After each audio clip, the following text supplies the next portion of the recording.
Good evening, everyone, and apologies for the delay. We've had a few technical issues. Costa, can I just do a sound check? Am I being heard okay?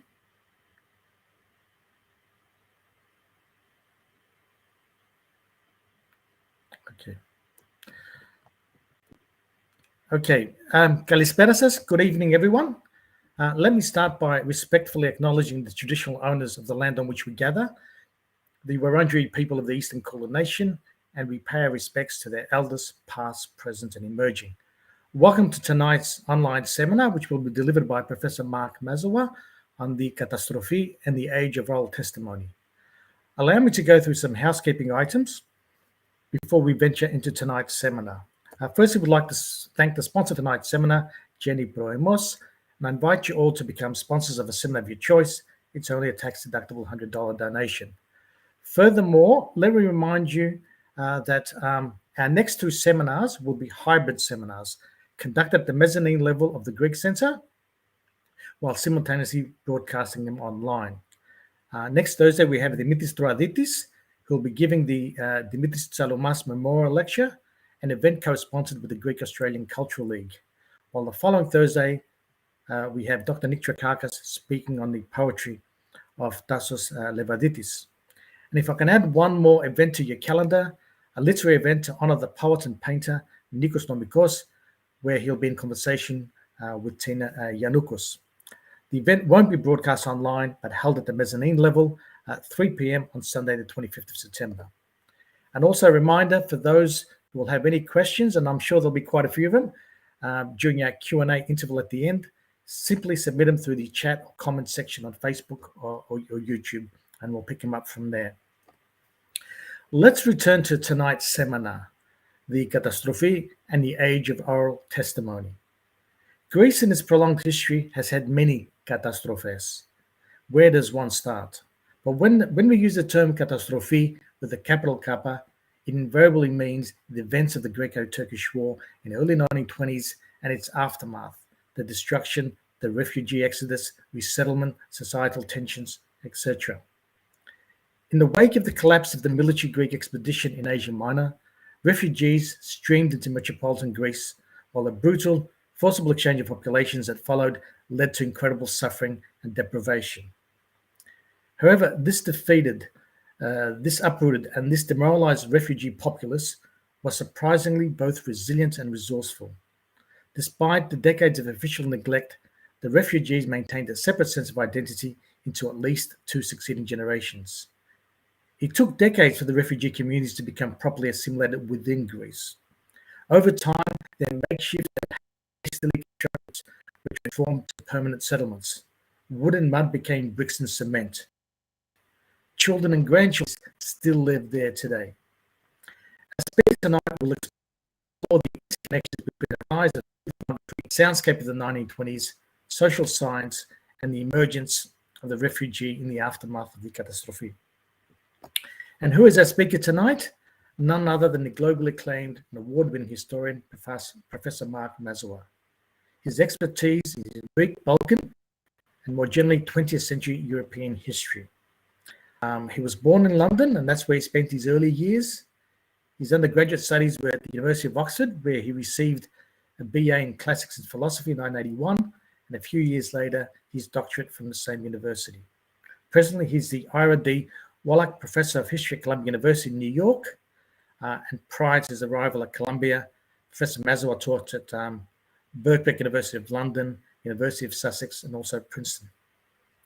Most people would know Professor Mazower through his outstanding publications, which have become bestsellers. Books like Inside Hitler's Greece, a gripping and richly illustrated account of wartime Greece and the impact of Nazi occupation upon the lives and values of ordinary people. Or another title, Salonika, the City of Ghosts, where the author traces the history of the inhabitants of a multi-faith and multi-ethnic metropolis through plague, invasion, famine, and the disastrous 20th century. Professor Mazower, welcome. It's an absolute honor and delight to have you participate in this series. The floor is yours. Thank you, Nick. I just want to check that everybody can hear me okay. I assume all is okay because I could hear you, and I want to thank you very much for this invitation. And let me launch in with a couple of preliminaries. I'm going to read a paper that I've written, but just let me say a little bit about it. This is, of course, the centenary of the Catastrofi, and one of the questions that interested me and that I explore in this talk and this paper was the figure of the refugee. Not who the refugees were, there's good work been done on that, and that's an important subject, but what is a refugee?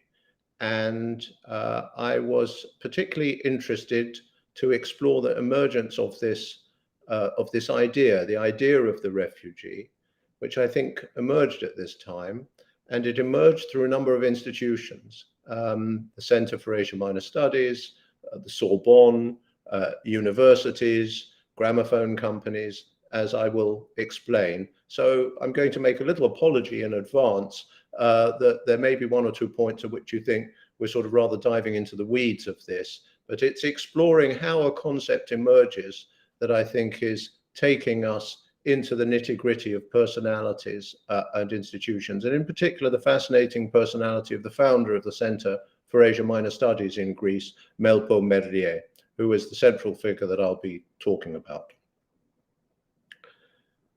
The massive influx of refugees into Greece that followed the defeat in Asia Minor was both an end and a beginning. It marked the end not only of the centuries-old Orthodox presence in Anatolia, but also of a century of inflows of refugees into independent Greece that had begun in the 1820s. Refugees had been absorbed into the Kingdom of Greece since its foundation, creating new communities and establishing cultural and political organizations to represent their interests. They were known as heterochthones and identified thus in 19th century Greece as a distinct political group. Indeed, it's well known that their supposedly malign and disproportionate influence on national Greek politics often made them a target for attack. To be sure, not all heterochthones were in fact refugees in the modern sense, and some of the most prominent had more or less chosen to make their lives and careers in the newly independent state, and they could have returned to their homes if they wanted to. But what is striking from the perspective of the 20th century is that refugee communities were not identified in the 19th century as a group in any sociological sense, still less one whose past lives and experiences had any special cultural value. Those who arrived in Greece after the First World War and the Catastrofi were to be regarded very differently. The entire premise behind the Center for Asia Minor Studies, the institution that still exists in Athens, as many of you may know, and that is repository to an enormous archive of oral testimonies, was that the recording of their lives in their homelands, the preservation of their language, their songs, beliefs, history, and experiences were matters of scholarly importance and larger national concern. In this very brief sketch, I want to suggest that this real novelty of the work of the Center's founders can best be appreciated by setting it in the international setting of the time. The 1920s in general marked the beginning of what could be called the age of testimony. And in what follows, I shall suggest that by looking more closely at the work of Melpo Merlier and its intellectual antecedents, as well as at larger trends of the era, we can better appreciate her ethnographic vision that formed part of a new, intrinsically sociological outlook that crossed borders and continents. The impulse to document firsthand and in their own words the experiences of large numbers of individuals selected for their membership of a distinct social group seems to have arisen in the 1920s and 30s in many different countries more or less simultaneously. In 1922, the Polish social memoir was launched by a sociologist called Florian Znaniecki with his memoir competition. That was, he announced a competition that invited people to send in their memoirs. 3 years later, the French philosopher Maurice Halbach coined the term, which we now use, collective memory, and the pioneering anthropologist of language and other Frenchman, Marcel Jousse, published his path-breaking book, The Oral Style, Le Style Oral. Inspired by Austrian sociologists Paul Lazarsfeld and Marie Jahoda, teams of social scientists concerned with the impact of the Depression on modern society collected the life stories of the poor and unemployed across much of Europe. In the United States, a similar movement coalesced in the drive inspired by the Works Progress Administration to record the testimonies of ex-slaves. The causes of such a large-scale and global intellectual reorientation must be sought in various domains. One of those was surely the impact of the First World War. The historian Henri Rousseau has emphasized the way in which the war transformed conceptions of time and encouraged a new attentiveness to the power of lived experience that produced works such as Guy Norton-Crew's 1929 book, Witnesses, Témoins, Witnesses to the Experience of Fighting in the War. It was not merely sensitivity to the catastrophe that counted, but a growing acceptance that to find the real meaning of these events, you needed to trawl among the experiences of everyone who'd participated in them. Social hierarchy was no guide to the importance of testimony. The frontline veterans were disproportionately drawn from the lower classes, not the upper. But this reading of the war itself could be seen as a part of a new kind of sensibility to catastrophe more broadly, one that saw catastrophe not as a dimension of defined justice or destiny, but made it a challenge for social science. Thus, for instance, Max Weinrich, the director of the Yiddish Institute for Social Research, which was a pioneering Jewish social research organization in Poland in the 20s and 30s, had been struck by the parallels while he was studying in the United States between what he saw as the catastrophe of slavery and the psychological traumas endured by young African Americans. Yivo's memoir writing competitions in the 1930s led to the collection of hundreds of testimonies at much the same time that investigators from the Federal Writers Project scoured the American South for the narratives of former slaves, a venture that became known as the Slave Narrative Project. Even modernity itself in the interwar years could be interpreted as a slow-moving catastrophe. By bringing into being something that the sociologists call mass society, individuals were, on this understanding, being wrenched out of communal organizations and cultural traditions that had once given their lives meaning. Documenting and charting both the vestiges of this rapidly vanishing past and the complexities of living in the capitalist industrialized present posed an urgent social scientific challenge. All these forces and more were at hand in the work that underpinned the origins of the Center for Asia Minor Studies, and in particular, their starting point, the remarkable series of phonographic recordings that Melpo Merlier made in conjunction with her former Sorbonne professor, Hubert Pernot, in the summer of 1930. So now I come to the figure of Melpo Merlier and who she was. Melpo Merlier was by training a musician and a musicologist. She had studied piano in Istanbul. She came from the Greek community in Istanbul. Briefly, with Sofia Ioannidou Spanoudi, who was to become a leading music critic in interwar Athens, and a key figure in the bitter controversy that raged at that time in the Athens Conservatoire about the very value of Greek folk music. Today, we take it for granted that Greek folk music is of cultural importance, but to the musicologists in the 1920s, this was a matter of some controversy. Although much more attention has been paid to the involvement of the new disciplines of linguistics and folklore studies in arguments about Greek national identity and historical continuity, it was the equivalent debates that could be found amongst the music theorists that had the greatest impact on Melpo Merlier. She would have been familiar with the discussions extending back into the 19th century about the Greekness of the Byzantine versus a West European musicological tradition.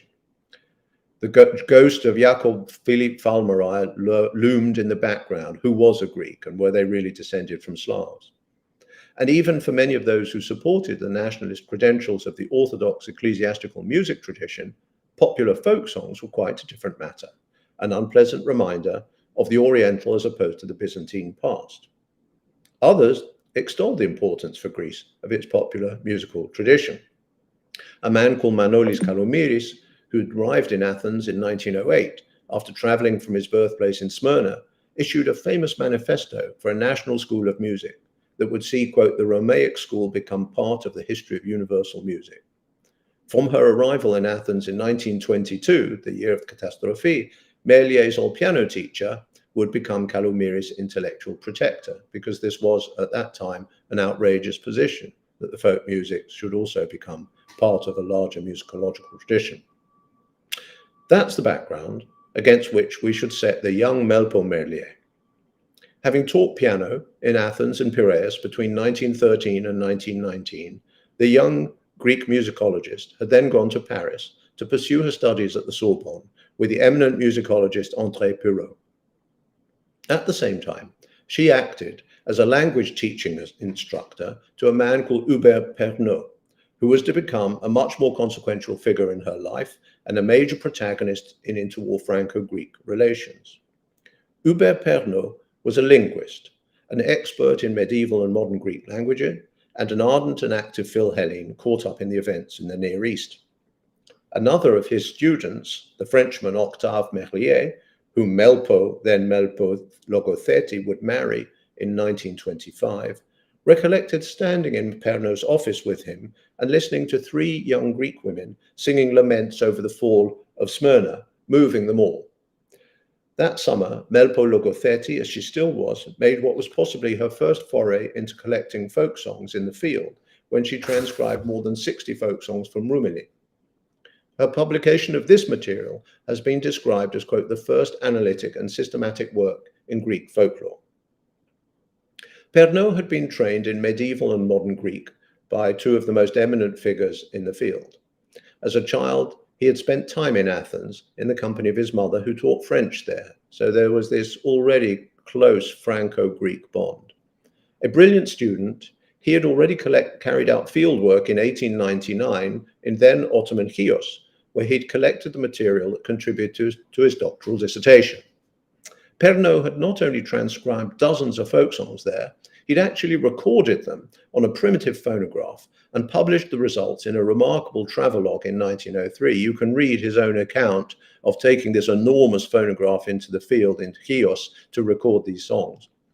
Some of these songs were set to music soon after by Maurice Ravel, a Cinq Mélodies Populaires Grecques, a notable example of the engagement of modern composers with the folk tunes then being published in transcription across Europe.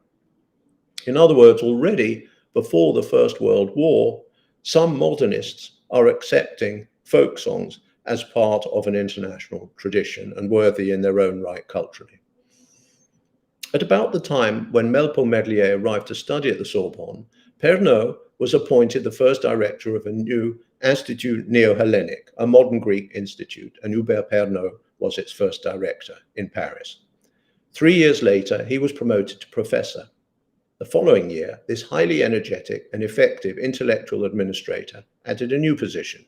He became the head of a new Institut de Phonétique, Phonetics Institute at the university. And you'll see in a minute why this question of phonetics and sound is so important. In this way, he was able to pursue two of his interests simultaneously: the promotion of modern Greece and modern Greek studies on the one hand, and the studies of phonetics and sound on the other. In 1930, Pernot was appointed to a new chair at the Sorbonne in modern Greek. He was the first holder. Pernot's new chair formed part of a Franco-Greek rapprochement that culminated in the years of the Venizelos government of 1928 to 32, at what was perhaps the apogee of interwar Republican internationalism. Greece was a republic in these years. France had, after the First World War, been the principal sponsor of republics in Eastern Europe. Around the dynamic figure of Pernot, other initiatives took place. There was the creation of a Maison de la Grèce at the Cité Universitaire Internationale in Paris that facilitated the arrival of a whole new generation of Greek students in France. In Athens, the French cultural drive was equally intense, and the teaching staff at the Institut Français d'Athènes grew rapidly. Thus, when the Merliers arrived back in the Greek capital in 1925, Melpo Logothetti had married Octave Merlier 2 years earlier. It was so that Octave could take up the principal teaching position at this French institute. The same year, a new director turned out to head the École Française, the senior institution in Athens, a former socialist militant and important classical sociologist called Pierre Roussel. Hubert Pernot's early scientific use of the phonograph was another indication of his forward-looking attitude.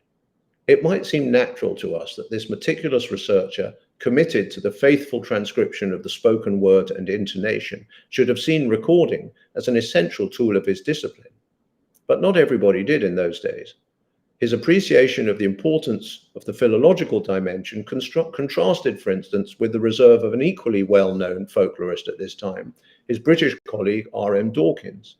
Dawkins never seems to have been tempted to try to make recordings, even though, unlike Pernod, he had a background in electrical engineering. Perhaps because for Dawkins, folklore increasingly came first. It's also true that the early wax phonographs were cumbersome and unreliable, while the very first electric-powered machines weighed so much that they were of limited use in the field. None of this deterred Pernod, for whom recording technology opened up exciting new possibilities for scholarship, for France, and for scholarly cooperation across borders. In 1928, Pernod took part in a very interesting international conference, the First International Congress of Popular Arts, that was held in Prague, and which aimed, in the spirit of the internationalism of the day, to create a network of folklore specialists across the continent. The complicated political background and troubled future of this initiative need not concern us. Folklore studies, not surprisingly, were not an ideal terrain on which to build international peace. They tended to attract extreme nationalists. But what is of interest is that the Congress closed with a call for an international society to sponsor research and recording of traditional music. And this was a suggestion that emanated from a distinguished group of delegates that included not only Pernod, but the composer Bela Bartok. The key passage ran thus, quote, "A substantial portion of folk songs are near extinction. Their preservation is of great significance for science and art.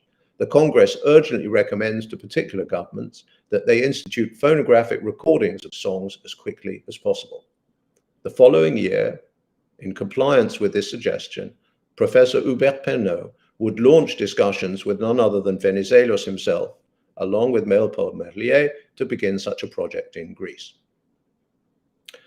Pernod, by this time, was speaking not merely as a professor of linguistics, but as a pioneer in the rapidly growing field of ethnographic sound recording.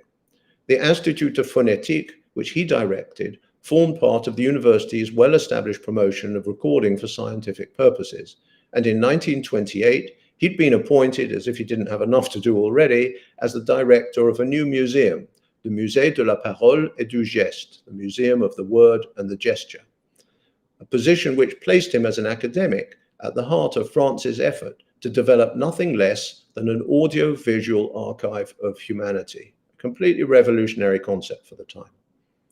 This new museum had grown out of the university's Archives de la Parole, the Archives of the Word, which had been founded in 1911 with the assistance of the recording company Pathé, and had carried out a number of recording missions abroad, as well as recording distinguished literary and other figures in Paris. Under Pernod, the international dimension of this recording activity was intensified, and he led expeditions to Romania and Czechoslovakia before turning his attention to the French Empire and to Greece. Let us note, before we come to the all-important sessions that Hubert Pernod and Melpo Merlier organized in Greece in 1930 to 31, that the world of recorded sound was changing very, very rapidly in just those years. Before the development of electrical recording techniques in 1925, the sound quality of phonograph recordings was so bad that their commercial and scientific possibilities were limited. It's perhaps not surprising that Dawkins, the trained electrical engineer, should have been the most skeptical about the possibilities of sound recording. But the craze for recorded music spread with extraordinary rapidity across the world in the 1920s, and this opened up new possibilities for ethnographic research. It also, together with the slightly slower expansion of radio broadcasting, constituted a new threat to traditional musical forms, which now, so folklorists feared, faced being swamped by a tidal wave of popular music, what the French historian Ludovic Tournez, he's one of the few historians who works in this field, has termed the electrification of sensibility. Suddenly, electric music was everywhere. It's against this background that we can understand the tone of anxiety of Pernod and Bartok's call to record folk music before it was too late. For the French in particular, increasingly outpaced commercially by other record producers in international markets, particularly the Americans. The idea of developing an alternative state-led system of documentation serving the interests of science and human understanding seemed especially attractive. In 1929, therefore, it was in this larger international context that Pernot visited Athens and asked Melpomene to cooperate with him in recording Greek popular songs as a scientific venture, along the lines that the Musée had inaugurated elsewhere.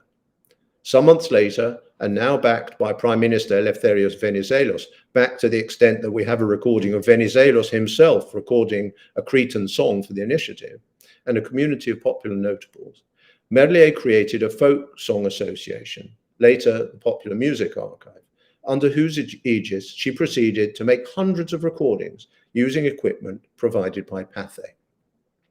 The range of materials she recorded was extensive, but it included a large number of songs from Asia Minor, sung by refugees, and these turned out to be a fateful inclusion because it was through them that Melpomene developed the idea of a much larger research enterprise into the entire culture, language, and history of the now uprooted remnants of Anatolian Hellenism that gave birth to the Center for Asia Minor Studies.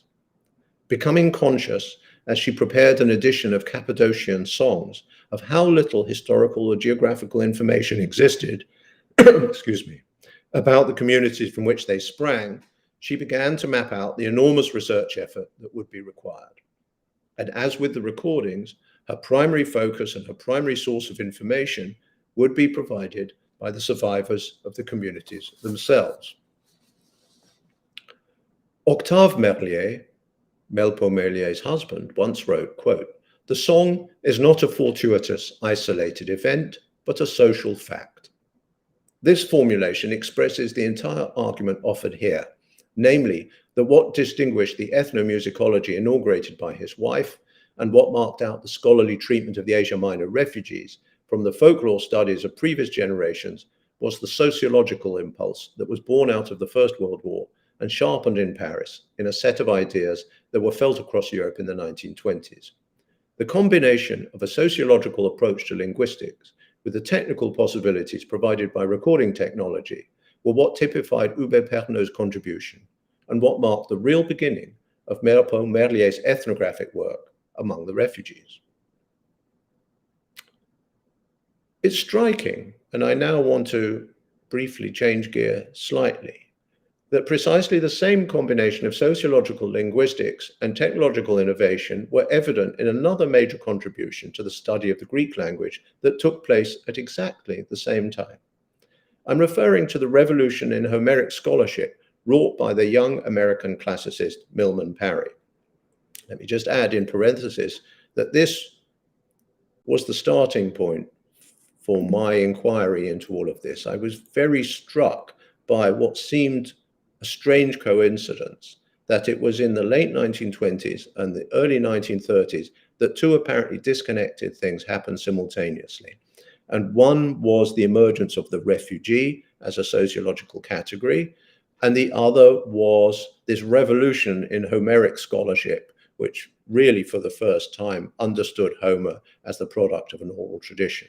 So I'm just going to say a little bit about the connection between these two.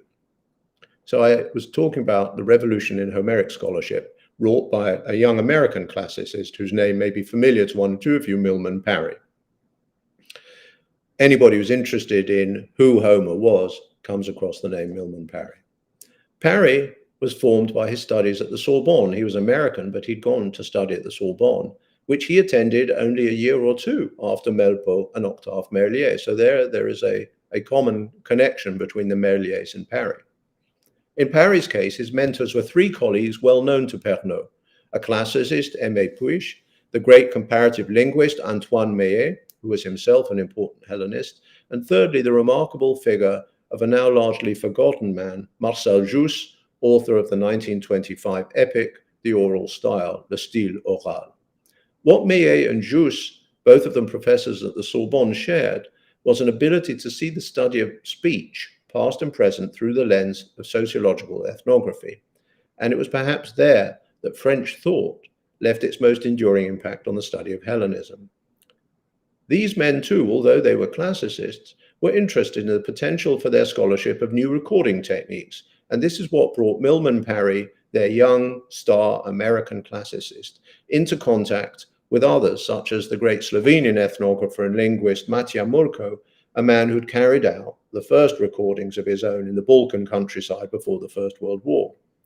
It was Murko's work that made it possible to imagine testing Parry's hypothesis that the Homeric epics were in essence communal expressions of the oral traditions of a society by exploring the analogous oral traditions that existed in the present in Yugoslavia. Meillet appears to have suggested this very possibility to Parry during his dissertation defense in 1928.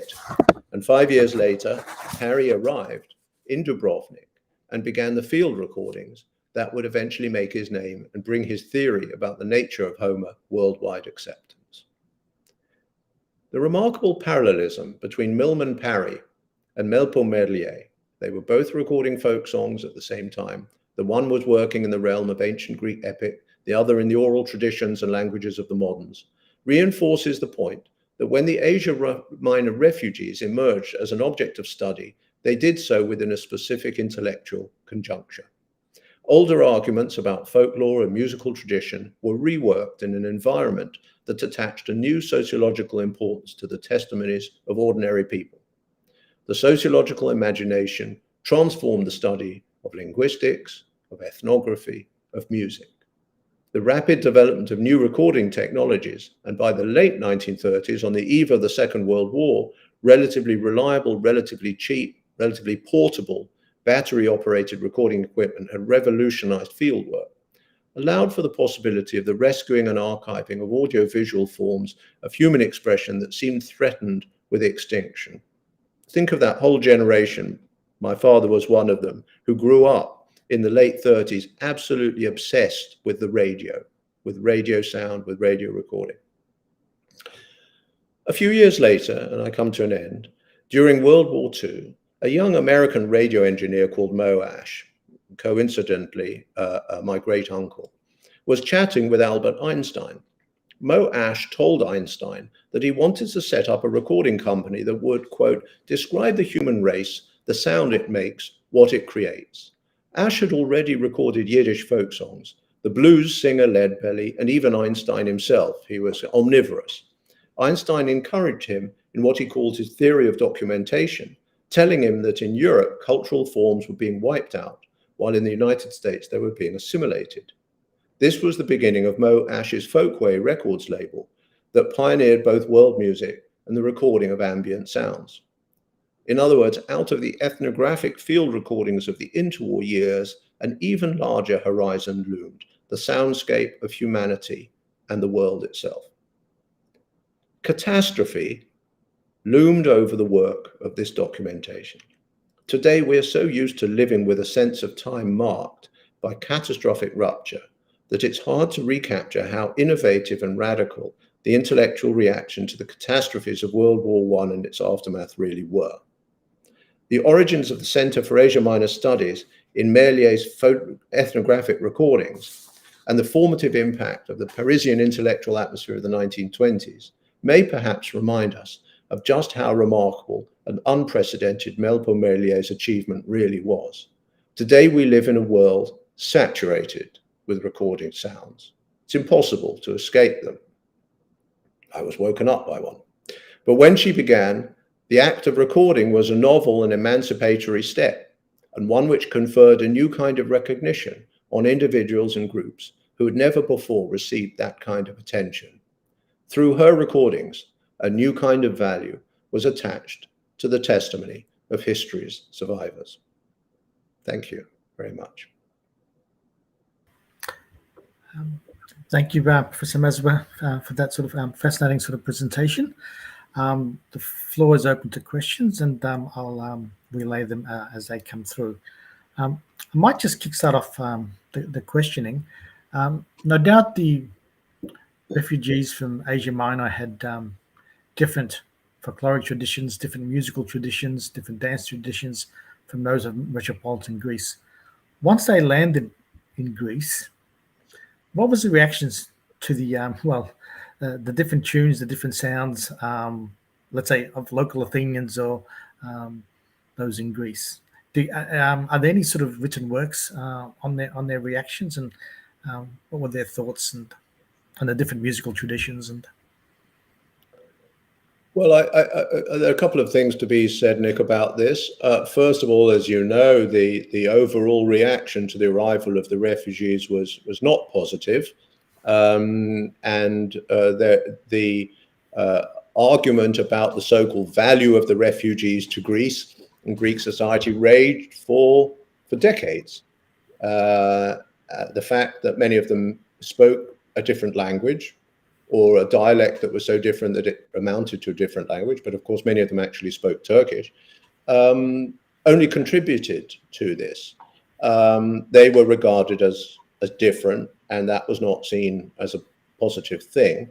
At the same time, of course, Greece itself was still in the process of coming into being, and nobody thought that the folk songs of Macedonia were the same as the folk songs from Messenia or Arcadia. So people were used to folk songs embodying the differences of different regions and different districts. But what prompted Melpo Merlier and Dawkins as well, actually, and they collaborated, was the sense that the distinctive feature was that the particular traditions, musical traditions and other traditions of these communities would not last because they had been uprooted, and that these people valued these refugee communities' capacity to preserve their traditions and to pass them down.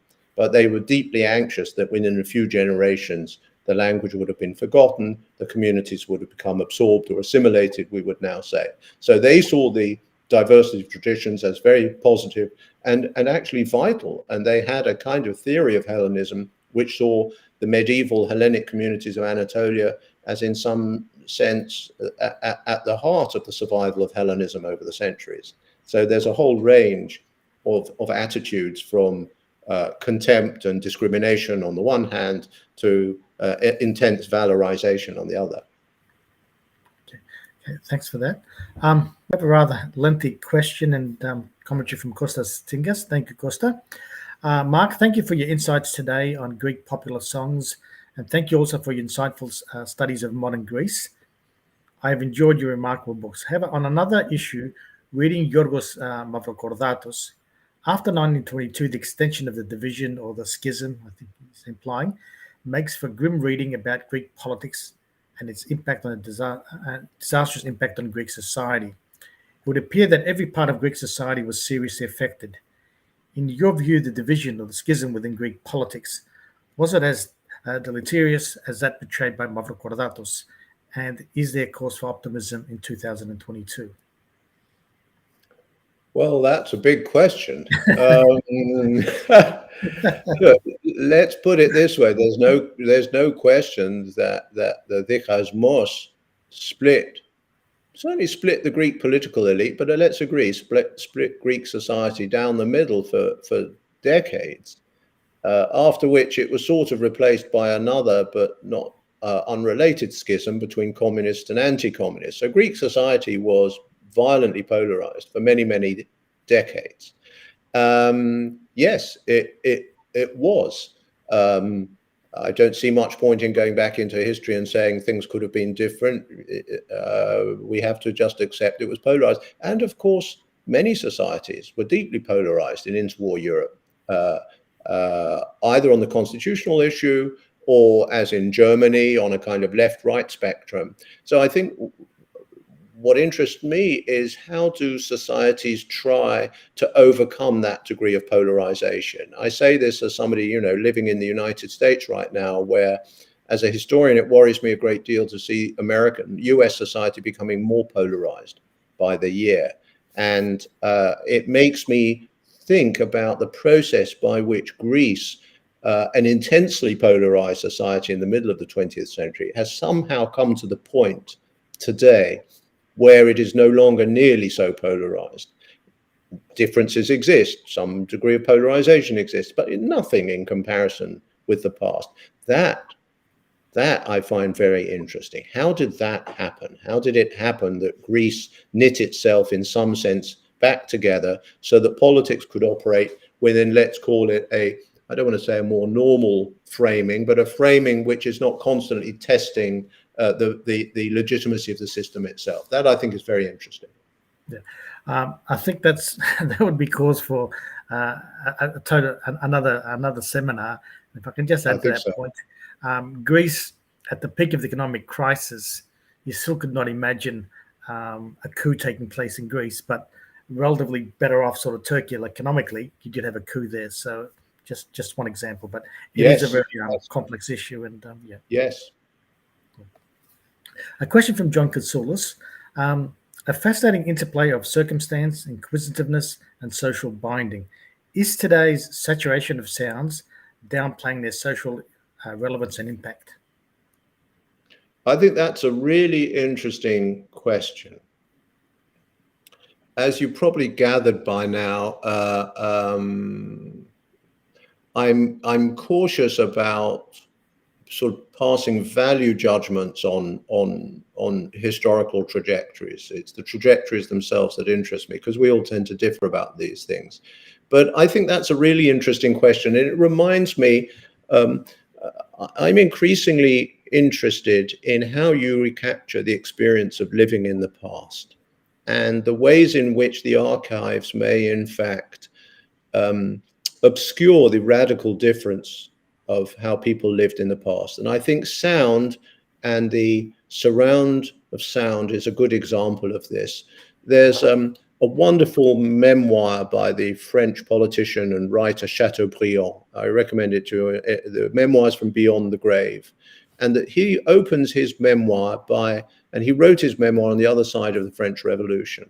And he thought, rather as we do today, that he was living in a radically different world from the world of his parents and grandparents. And he begins his memoir by describing the memory of growing up in the family chateau in Normandy with his rather horrible dad and his mother, and I think he had a sister. And he describes the isolation of living in this chateau in the 1780s, I suppose. And as a young boy, after they'd had a visitor, he described standing on the ramparts of the castle and watching the visitor on his horse, in her carriage, as they went down the long drive. And he described hearing the sound of the hoofs and then gradually the silence falling that would enshroud them for weeks until there was another visitor. And so you get the sense that silence was just part of his life in a way that it really isn't true for most of us today.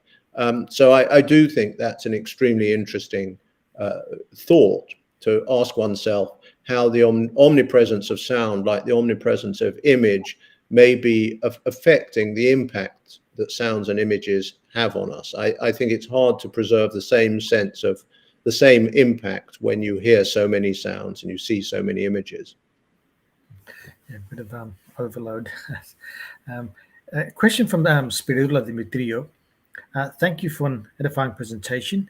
Could you please elaborate when Melpo Melier engaged with the musical folklore of Rumeli?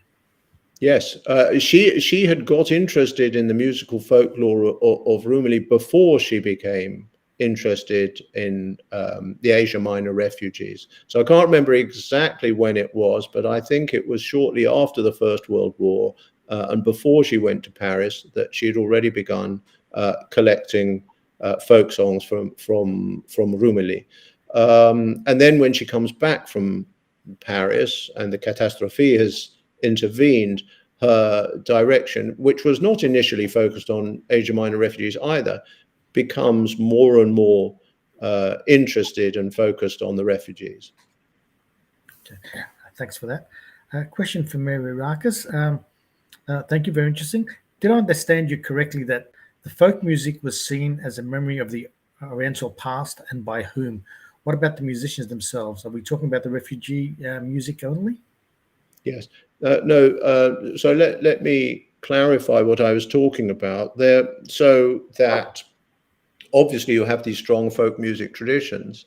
And then after the Greek state is founded, and especially in the latter decades of the 19th century, in the early 20th century, you have the effort as part of the creation of a modern society and a modern state to establish the teaching of classical music in Greece. And so the Athens Conservatoire is founded, and people like Merpo Melie, who are coming from a bourgeois background, are learning classical music. The question then arises amongst their teachers and amongst the musicologists, what is the relationship between the folk songs that you can hear in the village, classical music, and modern Greece? And the composers, the Greek composers, are particularly interested in whether you could draw on, in the same way that is true for Bartók in Hungary, could you draw on the country's folk traditions to create a genuinely national contribution to classical music? And they're deeply split. There are those who say, you come off it. Compared with Beethoven and Mozart, this stuff is rubbish and it has all these weird harmonies. And there are others who say, no, this is what is going to form the basis. As I said, Maurice Ravel writes pieces based on the Chiot folk songs that Pernod has collected. So it's a debate among the musicologists. The musicians who sing this, of course, they're not interested in these particular concerns. And no, it wasn't a question of the refugee music only. This was a question across the board for those interested in folk songs. So it was part of a much bigger discussion, and you can find it in Poland, and you can find it in Romania, and you can find it in Hungary in exactly the same years. A question from Katerina. Are there any recordings of memories or testimonies of witnesses of the Catastrofi, including in Melia's collections? Oh my goodness, yes. That is basically, I mean, you can go today to the Kendro Mikrasiatikon Spudon, the Center for Asia Minor Studies, which is still housed in a very beautiful building on the edge of Plaka in Athens, and ask to be admitted and look in the catalog. You can look at a lot of this online. They have the most important collection of oral testimonies in Greece for the Catastrofi, and their teams of researchers sought out people and spoke to them both about their experiences of the uprooting itself, but equally importantly for them, of their life in the decades beforehand. In fact, there are many volumes that the Center has published that compile the most striking of these testimonies. So absolutely, it's a very, very important institution. It's why I wanted to focus on the Center for Asia Minor Studies. It's still enormously important. Underfunded, but it does really important work. Hopefully the spotlight will be on the Center this year in the centenary, but that is basically what they are. They are a repository of recordings of memories and testimonies. Mark, I'm glad you brought the Centre up, because I was there sort of in May, and because it's centenary, there's a very important exhibition that'll be starting up sort of next month. It'll be going on for 6 months, so those travelling to Greece in the next few months, please make an effort to go by the Plaka and see that sort of exhibition. I think we might sort of bring proceedings here to a close. Professor Mazower, thanks once again. We're sort of over the moon that you could sort of take part in this sort of seminar series. Apologies for waking you up at this sort of ungodly hour. It was a pleasure. And hopefully one day we'll see you in Melbourne in the flesh at the Greek Centre. You're always welcome. Thank you so much, Nick. I enjoyed it, and I appreciate the invitation. Thank you. Good evening, everyone, and hope to see you tune in next week as well.